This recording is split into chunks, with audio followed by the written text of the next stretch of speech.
아버지와 성자와 성령의 이름으로 말씀드렸습니다.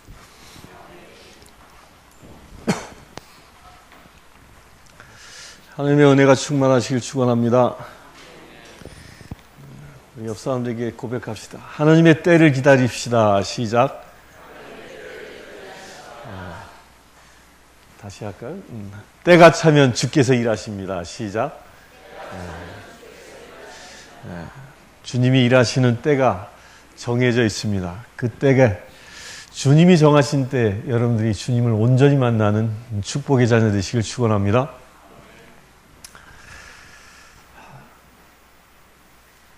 오늘 말씀엔 두 이야기가 나오죠. 첫 번째 이야기는 누구 얘기예요? 야이로라는 회당장의 이야기가 나오고요. 그리고 중간에 누구의 얘기가 나와요? 하열병 앓는 여인의 이야기가 나오고, 하열병 앓는 여인의 이야기가 끝나고 나서 또 무슨 얘기가 나와요? 무슨 얘기가 나와? 하열병 앓는 여인 다음에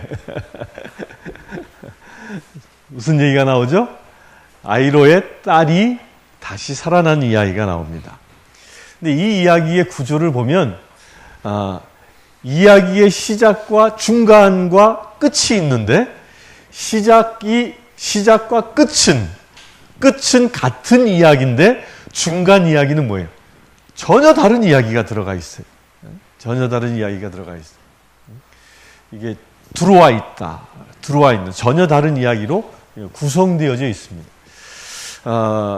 이게 사실은 문학적인 기법이라고 그래요. 어떤 사건을 더 잘 설명하기 위해서 그 사건의 핵심되는 내용을 다른 예를 들어서 끼워 넣는 방법. 이게 하나의 문학적인 기법인데, 이 마르코 복음에는 이 문학적인 기법이 잘 사용되어집니다. 잘 사용되어져요. 대표적인 게 이 성경 말씀이고, 또 하나는 뭐냐면 무화과 나무 비유 이야기에서도 나옵니다. 무화과 나무 비유 이야기는 뭐예요? 예수님께서 이제 예루살렘 성전을 향하여 올라가고 계셔요. 올라가시다가 시장길을 느껴서 저기 있는 무화과 나무를 보고 거기 가서 무화과를 따서 그 시장길을 면해 보려고 가시지 않습니까? 근데 무화과 나무에 열매가 있어 없어요?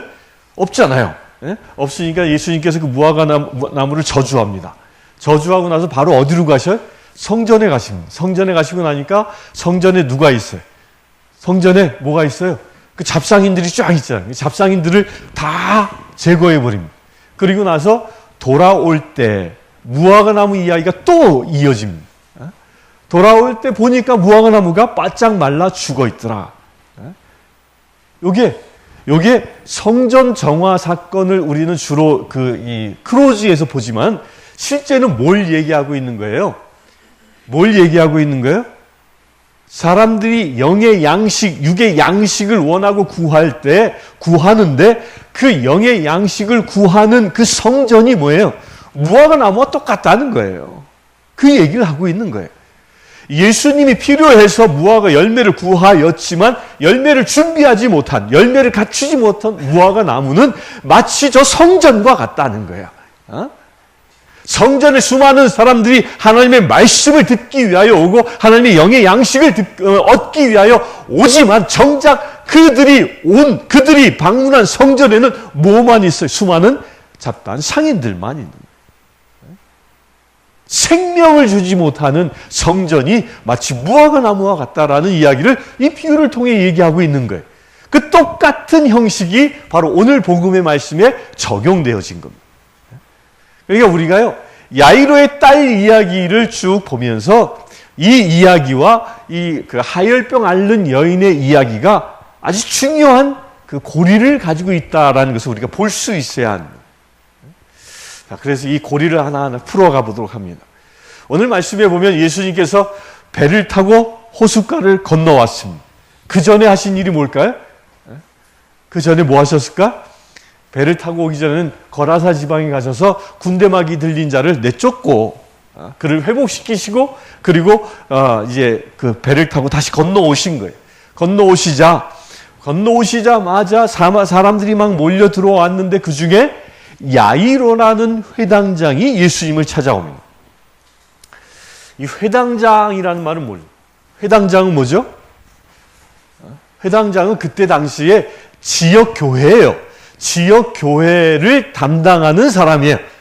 마치 저 같은 사람이야. 그 지역교회 관할사제와 같은 사람이야. 이 사람은 그 회당을 섬기면서 거기서 말씀을 가르치고 안식일마다 예배를 주관하던 사람이에요.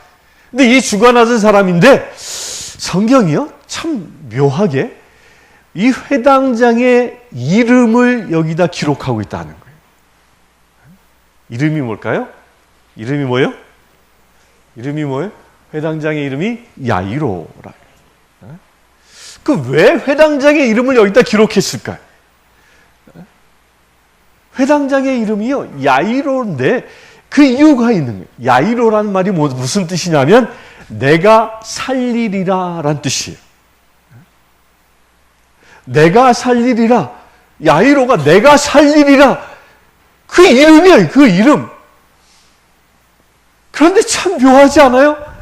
내가 살리리라 라는 이름을 가진 회당장 이 야이로가 정작 자기의 딸이 죽어가고 있는데 살리지 못하는 거예요. 이걸 뭐라고 얘기해요? 이름값 하지 못한다라는 거예요. 이름값을 못하고 있는 거예요. 이 회당장을 잘 보면요, 이 회당장은 굉장히 인격이 아주 인격이 숭고한 사람임을 말씀을 쭉 보면 이게 나타납니다. 어떻게 나타나냐면요, 회당장이 예수님에게 간청하지 않습니까? 자기가 회당장이야. 그 회당장은요, 그 지역의 최고의 권위를 가진 사람이에요. 그때 당시에 이 회당장은 지금으로 얘기하면 면장과도 같은 사람이에요. 지역의 교회를 섬기는 이 제사장의 직분도 감당했지만 그 지역에 뭐예요? 면장처럼 행정권도 가지고 있었던 사람이거든요. 당대의 그 지역에서 가장 높은 사람이야. 그 지역 내에서는. 이 영국의 성공회 교회가 딱 이렇더라고요. 영국 성공회는 그 교회의 관할사제가 되면 그 교회 관할사제로서 교회를 목양하는 일과 더불어 무슨 일도 하냐면 행정일도 하더라고요. 그 출생신고 누가 해줘? 그 교회 영국 성공회 관할사제가 해줘요. 사망신고 누가 해줘? 그 교회 관할사제가 해줘. 영국 교회. 이런 사람이에요. 이런 사람. 아마도 지금의 영국 교회의 관할사제보다도 훨씬 더 지위가 높은 사람이었죠. 그런데 이 사람은 자기 딸이 죽어가고 있음에도 불구하고 죽어가는 것 때문에 그가 자기의 그런 높은 지위에 있음에도 불구하고 한낱 목수에 불과했던 예수 앞에 이 회당장이 어떻게 합니까? 예수께서 배를 타고 오시자마자 그 발 앞에 엎드렸다. 자기의 모든 권위와 자기의 모든 체면과 이 모든 것을 내려놓는 거예요. 누구 앞에? 목수 앞에. 나자렛에서 무엇이 나올까라고 사람들이 손가락질했던 그 목수 앞에 예수가, 이 야이로가 엎드린다는 것입니다. 여기서 우리는 뭘 잘 발견할 수 있습니까? 이름값은 못하고 있지만 그는 자기 딸을 위해서는 가장 겸손히 낮아질 수 있는 그런 인성을 가진 자라는 거예요. 그 딸에 대한 지극한 사랑도 있는 것이죠. 우리 사랑하는 성도님들, 여러분들 그와 같이 낮아질 수 있게 되길 축원합니다. 우리가 주님 앞에 나올 때는요, 이 야이로처럼 모든 걸 내려놓을 수 있어야 돼요. 그래요, 주님. 내 이름은 야이로예요. 내 이름은 내가 살리리라 그 뜻을 가진 야이로인데 나에겐 능력이 없습니다. 이름값 못하는 이름값 못하는 나이기에 당신 앞에 엎드립니다라는 이 고백이 야이로의 고백이었고, 이 고백을 주님은 주님의 마음을 움직이게 합니다. 그래서 이 예수님이 배를 타고 호숫가에 내리자마자 이 야이로를 만난 다음에 뭘 해요? 뭘 하십니까? 그래, 내가 따라가지. 야이로의 집을 향하여 발길을 옮기는 역사를 일으킨다는 것입니다. 예수님은 그 앞에 수많은 사람들이 몰려들었습니다. 무엇 때문에 몰려들었을까요? 예수님의 말씀을 듣기 위하여, 자기들의 기도 제목을 응답받기 위하여 몰려들었을 것입니다. 그 많은 사람들의 요청을 뒤로 두시고 야이로의 집을 향하여 예수님이 가신다는 겁니다. 이처럼 예수를 움직이게 하는 놀라운 능력은 야이로가 스스로 자기를 낮추는 겸손한 그 인성 때문이었다는 것입니다. 저를 따라서 겸손은 예수님을 움직이게 합니다.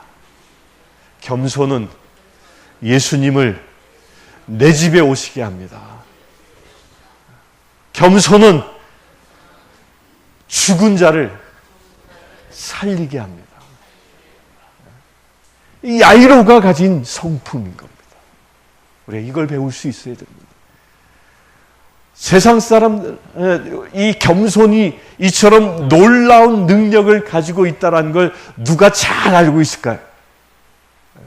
이 사단이 잘 알고 있어요.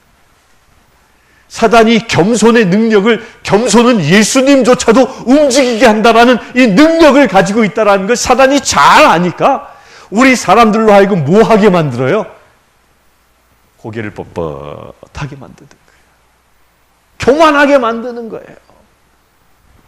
그래도 내가 이런 정도인데, 그래도 난데, 내가 이만큼 배웠는데, 내가 이만큼 가졌는데, 내가 이만큼 높은 사람인데, 스스로 교만하게 만들어버린 거지. 그렇게 교만해지면 누가 역사해? 예수님의 역사는 사라지고 누가 역사할까요? 사단이 역사하는 것입니다. 우리 사랑하는 성도님들, 사단이 역사하는 삶을 사시겠습니까? 예수님이 역사하시는 삶을 사시겠습니까? 예수님이 역사하시는 삶을 사시길 축원합니다. 그러기 위해서는 겸손해져야 합니다. 이 겸손의 미덕에 의하여 예수님이 움직이십니다. 얼만큼 겸손하게 이 야이로가 합니까? 여기선 우리 번역에는 애원하였다. 손을 얹어 병을 고쳐 살려주십시오 라고 예수님께 구했는데, 이걸 성경은 뭐예요? 애원하였다. 애원하였다 라고 표현합니다. 이 애원하였다라는 말은요, 두 가지 의미를 여기 다 포함하고 있는 원어의 의미는요, 첫 번째 뭐냐면 아주 간절하게, 아주 간절하게 구하는 것이고, 또 하나는 뭐냐면 아주 긴급하게 구하는 거예요. 예수님 빨리 와요. 우리 딸 좀 살려줘요. 내 딸이 지금 죽어가요. 이런 표현을 하고 있는 겁니다. 실제로 그렇지 않습니까? 실제로 이제 가는 도중에 딸이 죽었다는 소식이 들리잖아요. 그러니까 이 야이로는 그 딸이 지금 막 숨을 헐떡거리고 있는 그 죽어가는 광경을 보고 예수가 그 호수를 건너와 지금 자기 마을로 오고 있다는 소식을 들은 거예요. 그래야 막 급하게 예수께 달려가는 것이죠. 급하게.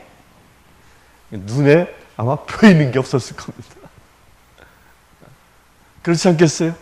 12살밖에 되지 않은 어린 딸이 하얗게 질려서 죽어가고 있는데 그 아비된 마음 얼마나 애절해지겠습니까? 바로 그 마음인 거예요. 그 마음. 그 마음으로 예수님께 당신이 와서 손을 얹어 치유해 주세요. 살려주세요. 그런데 그렇게 애원하는 그 소리에 예수님이 응답하셔서 야이로의 집을 향하여 가시는데, 지금은 이렇게 그 응급 환자가 생기면 어떻게 해요? 어떻게 해요? 앰뷸런스가 가잖아요. 삐요 하면서 막 비켜 하면서 막 그냥 계속 질주하지 않습니까? 지금 이 상황이 그런 상황이에요. 딸은 지금 집에서 죽어가고 있거든요. 그 예수님을 모시고 가야 되는 거야. 빨리 가야 되는 거야. 죽기 전에.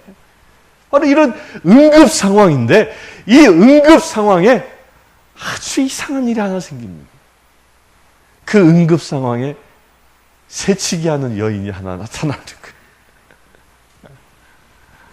갈 길은 바쁜데 많은 군중들이 몰려들었어요. 많은 군중들이 몰려들었는데 그 군중들 가운데 한 여인이 하열병을 앓고 있었는데 그 여인이 어떻게 해요? 예수님의 옷자락을 착 만지는 거예요. 쫙 만지는 거예요. 이 상황은 이게 어떤 상황이 요즘 이게 상상해 보면 비슷할 것 같냐면, 이제 우리 TV에서 가끔 아이돌 아이들 이렇게 그 공항에서 입국하는 모습 이렇게 TV에서 나오잖아요. 근데 거기에 그 어린 팬들이 어떻게 어린 팬들이 막 피켓 들고 막 난리가 나잖아요. 막 그냥. 그래서 걔네들 옷자락이라도 만져보려고 막 에워싸잖아요. 막. 그 사이를 경호원들이 둘러싸고 막 군중을 막 헤쳐가지고 그 상황인 거예요. 그런 상황. 그 수많은 백성들이 무려 몇 명이나? 약 2만 명 가까이나 되는 사람들이 예수께 막 구름처럼 몰려오고 있는 거예요. 그 구름처럼 몰려오고 있는 그때에 이 하혈병 앓는 여인이 그 군중을 비집고 가서 예수의 옷자락을 착 만진다. 그 옷자락을 만진 예수, 그 하혈병 앓는 여인. 여기 말씀을 잘 보면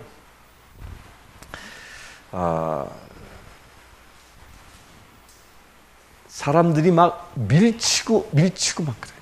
그 제자들이 뭐라고 되어 있어요? 뭐라고 했냐면 예수님께서 누가 내 옷에 손을 대었느냐 그러자, 아니 누가 손을 대다니요? 보시다시피 이렇게 군중이 사방에서 밀어대고 있지 않습니까? 그러니까 예수님을 어떻게 하고 있는 거예요? 군중들이 막 밀고 있는 거예요. 막 너도 나도 막 예수를 한번 만져보려고 막 대고 있는 거예요. 막 대고 있는데, 그런데 예수님은 단 한 사람의 손길만 보고 계신다는 거예요. 그게 하혈병 앓는 여인이었어요. 이 하혈병 앓는 여인, 이 여인을 어떤 사람이 자기의 옷에 손을 대자 기적의 힘이 빠져나간 것을 아시고 이 여인을 찾는 이야기가 나오죠. 그러면서 예수님이 이렇게 얘기합니다. 기적의 힘이 나간 것을 아시고 돌아서서 누가 내 옷에 손을 대었느냐라고 묻고 계시는 거예요. 이게 무슨 얘기냐면요, 이런 거예요. 여인이 예수님께 손을 딱 대자마자, 옷에 손을 대자마자, 말씀에 뭐라고 되어 있어요? 손을 대자마자 그 여자는 과연 출혈이 그치고 병이 나은 것을 스스로 알 수 있었다.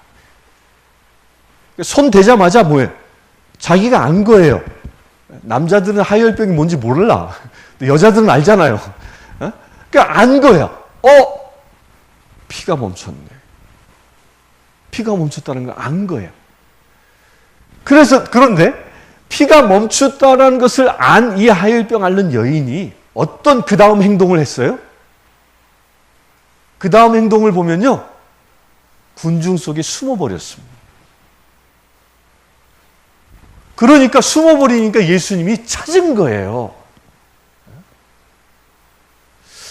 여러분들요, 이 하혈병 앓는 여인과 우리의 모습이 너무도 닮아있다는 것을 우리 한번 발견할 수 있습니다. 무슨 얘기냐면, 그래 나도 예수님 한번 옷자락 만져서 내 기도 한번 응답받아야지.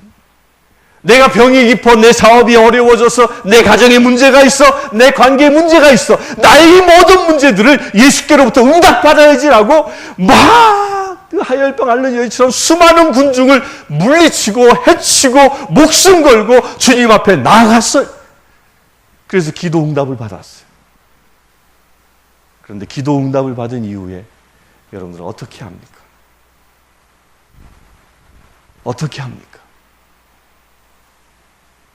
기도 응답을 주신 주님을 찬양하고 주님께 영광 돌립니까? 아니면 어떻게 합니까? 많은 사람들이 기도 응답을 받는 순간 만족하며 떠나가 버리는 거예요. 더 이상 예수가 필요하지 않은 거예요. 더 이상.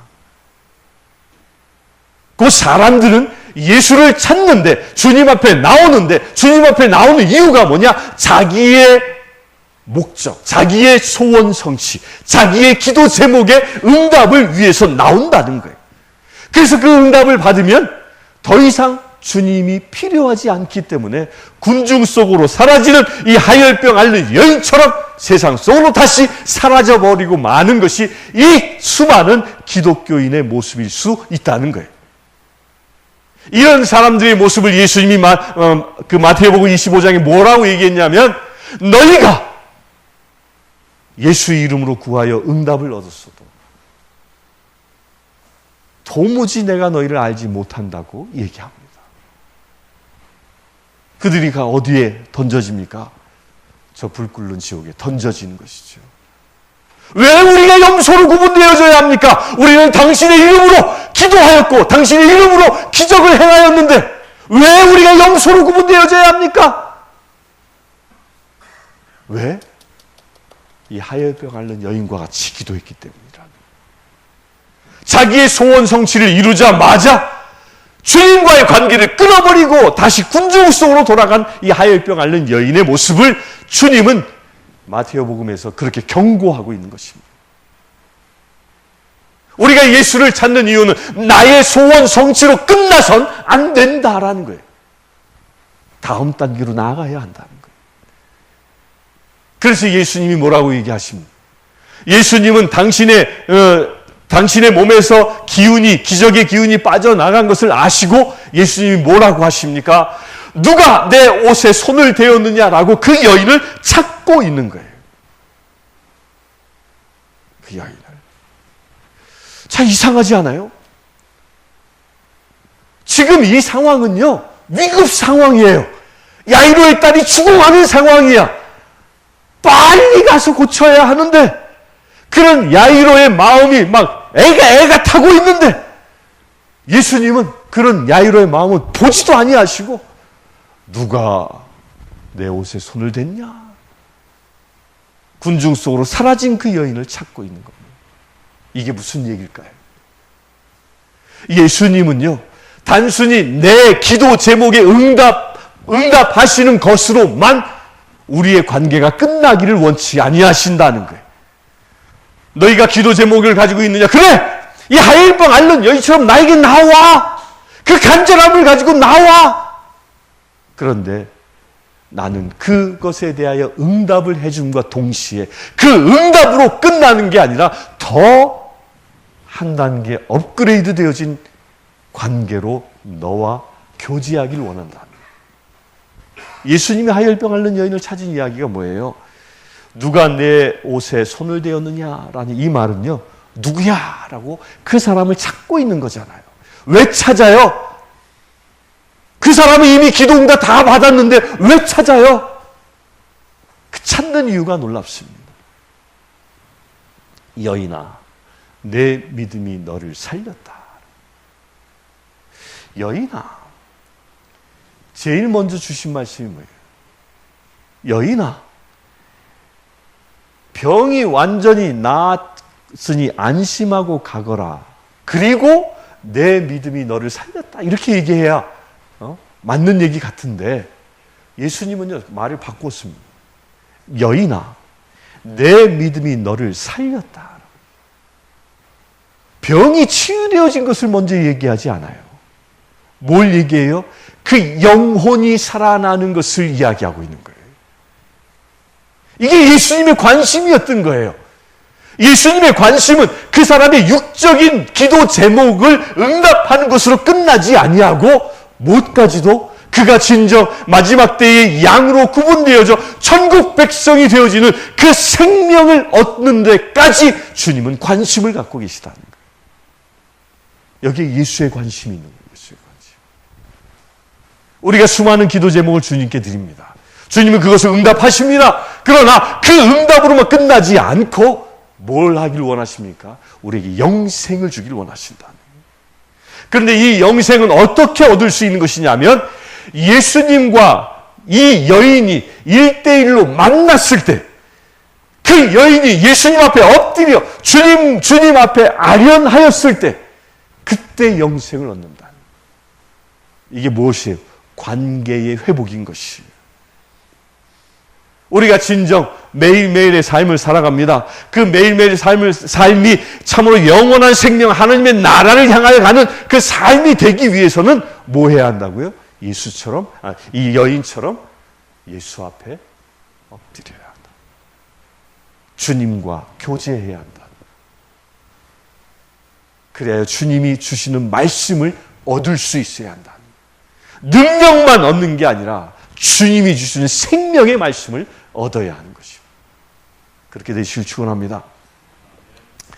이 이야기의 핵심에 보면 야이로의 딸과 딸과 이 하혈병 앓는 여인의 이야기에서 공통적인 숫자가 나와요. 이 하혈병 앓는 여인은 몇 년 동안 병을 앓았다 그래요? 12년. 12해 동안. 이 딸은, 야이로의 딸은 몇 살이에요? 12살. 공교롭게도 숫자가 똑같지 않습니까? 여긴 분명한 의도가 있어요. 우연이 아니에요. 어떤 의도냐면 10이라는 숫자는요, 성경에서는 완전수예요. 완전한. 곧 이 10이라는 수는 완전수이고, 그래서 뭐예요? 12제자를 만드시고 12지파를 만드시는 거예요. 완전한 거죠. 근데 이 완전한 수의 의미에 또 다른 것이 무슨 의미가 있냐면 하나님의 때를 의미하는 거예요. 그러니까 완전하게 시간이 꽉 차면 그것이 하나님이 일하시는 때다, 이런 뜻인 거예요. 무슨 얘기인지 알겠죠? 여러분도 혹여 꿈을 꾸다가 꿈속에서 10이라는 숫자가 이렇게 보여지면 하나님께서 완전한 때가 찼음을 알려주신 거구나라고 계시로 받아들여도 무관합니다. 그런 때예요. 곧 뭐예요? 하혈병 앓는 여인도 주님이 정하신 때에 주님을 만나고, 그리고 주님이 정하신 때에 주님과 교제하여 영생을 얻고요. 이 야이로의 딸도 주님이 정하신 때에 죽지만 살아나는 역사가 일어난다는, 그렇게 되시길 축원합니다. 주님이 정하시는 때가 있는 거예요. 우리가 기도의 응답은 언제 주십니까? 내가 필요한 때에 주님이 주시는 것이 아니라 주님이 필요하신 때에 주신다는 거예요. 오늘 이 야이로의 딸 이야기를 보면 딱 맞습니다. 야이로가 막 새치기 하고 있는 그 여인을 보고 얼마나 막 속에도 불이 났겠어요. 그렇지 않겠습니까? 막 딸은 죽어갔는데, 게다가 이제 죽어가고 있는 상황을 알고 떠났는데 그 집에 시종이 와가지고, 아이고, 따님 죽었습니다. 부고까지 죽어 있으니 얼마나 열불 나겠습니까? 근데 야이로의 놀라운 게요, 오늘 말씀을 잘 보면 야이로는 그 어떤 상황에서도 반응하지 않는다는 거예요. 새치기 하고 있는 그 하혈병 앓는 여인을 보고 반응하지 않는다는 거예요. 저 같으면 아마 그랬을 것 같아요. 그래, 그 시종이 와서 부고를 알리기 전까지는 좀 빨리 끝내지. 내 딸이 지금 급한데 빨리 가시지. 그 예수님께 막 재촉도 하고 막 그랬을 것 같아요. 그러다 부고가 딱 죽었다는 소식이 듣자마자 그때는 무슨 생각이 들까요? 그때는 막 화가 날 것 같아요. 내가 이처럼 애절했는데, 이처럼 재촉했는데, 여인아, 너 때문에 내 딸 죽었어. 그러지 않겠죠? 딸에 대한 애정의 크기만큼 분노했을 것 같아요. 근데 야이로는요, 그런 반응에 대하여 성경은 기록하지 않습니다. 예수님이 그 얘기를 듣자마자 오히려 예수님이 뭐라고 얘기하시냐면, 들은 채도 않고 걱정하지 말고 믿기만 하여라 라고 말씀하십니다. 그 말에 야이로는 또한 순종하며 집을 향하여 간다는 거예요. 이성적이라면요, 자기 딸이 죽었다는 소식을 들으면 그때는 이제 예수가 필요 없지 않습니까? 치유자로 불렀는데 그러면 어떻게 하겠어요? 예수를 앞서 뛰어가겠지. 내 딸 안다. 이게 정상 아닙니까? 그런데 말씀을 잘 보면 야이로가 그런 광적인 행동을 하지 않는 거예요. 조용히 예수를 따라.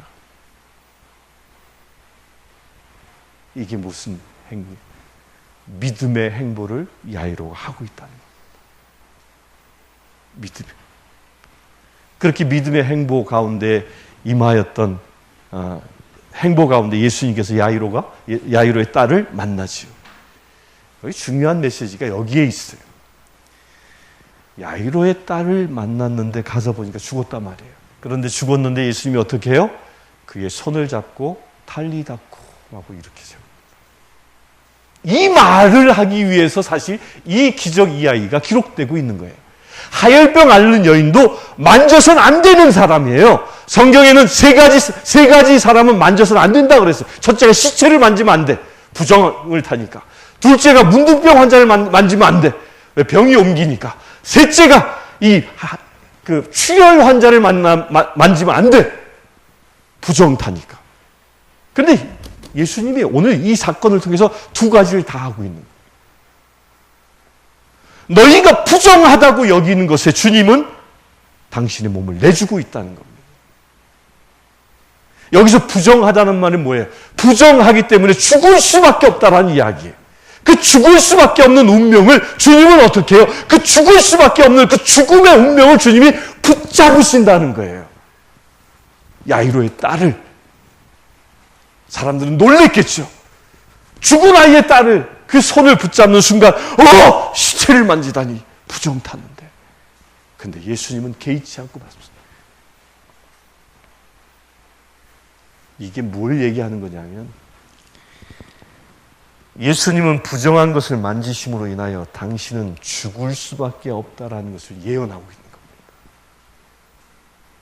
그리고 당신이 죽음의 대가로 무엇을 주십니까? 생명을 주신다는 거예요. 내가 이 딸을 만져 성경이 말한 대로 말하는 대로 내가 부정이 타서 죽음의 길을 간다는 거예요. 누구 때문에? 이 어린 생명을 살리기 위해서. 당신의 생명을 주어 어린 딸은 살리고 당신은 죽음의 길을 향하여 가신다는 거지.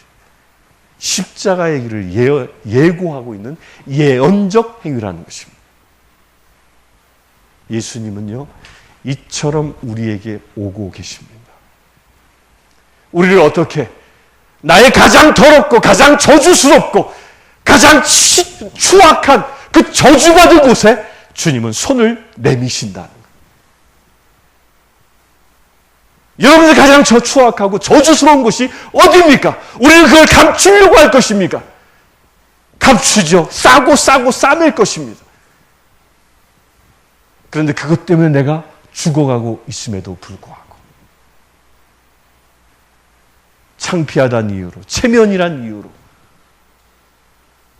감싸고 있는 그 추악한 모습들.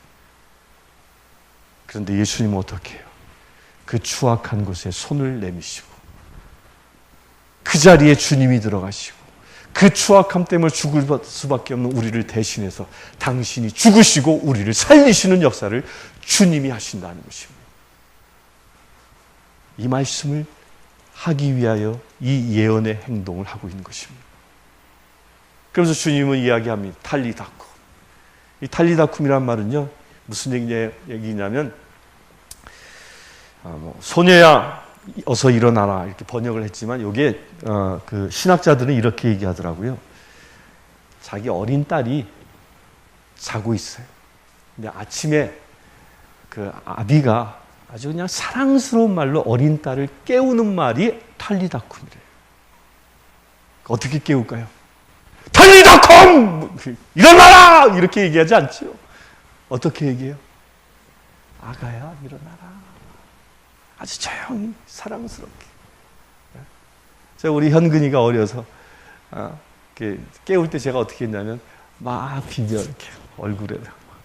그래서 제가 이따가 그러고 수염 때문에. 그런 행동인 거예요. 그런 행동. 예수님은요, 우리의 그 아픔, 상처, 그 쇳덩어리들을 당신이 친히 어린 딸을 사랑하는 마음처럼 조용히 와서 그것을 감싸시고 이렇게 세우시는 분이 이 탈리다쿰이라는 거예요. 예수님은 우리를 너 왜 이렇게 죄를 지었어? 정죄하지 아니하시고 오히려 어린 딸을 감싸 안듯이 나의 그 더럽고 추악한 것을 감싸 안으시며 일어나라, 일어나라 말씀하고 계시는 분이시라는 것입니다. 우리 사랑하는 성도님들, 탈리다쿰이라는 말씀, 소녀야 일어나라 라는 이 말씀, 여러분들의 귓가에 지금 조용히 들리시길 축원합니다. 소녀가 일어나는 것처럼 여러분들도 모든 묶임과 억압과 죄로부터 일어나 새 생명을 얻으시길 주의 이름으로 축원합니다. 성부와 성자와 성령의 이름으로 말씀드렸습니다. 기도하겠습니다. 주 아버지 하나님 감사합니다. 죄로 인하여 죽을 수밖에 없는 우리를 주님께서 친히 대신 죽으시고 우리로 하여금 일어나라 말씀하심을 감사합니다. 그 탈리다쿰의 음성이 우리의 귓가에 지금 쟁쟁이 들리게 하여 주시옵소서. 우리 주 예수 그리스도의 이름으로 기도드리옵나이다.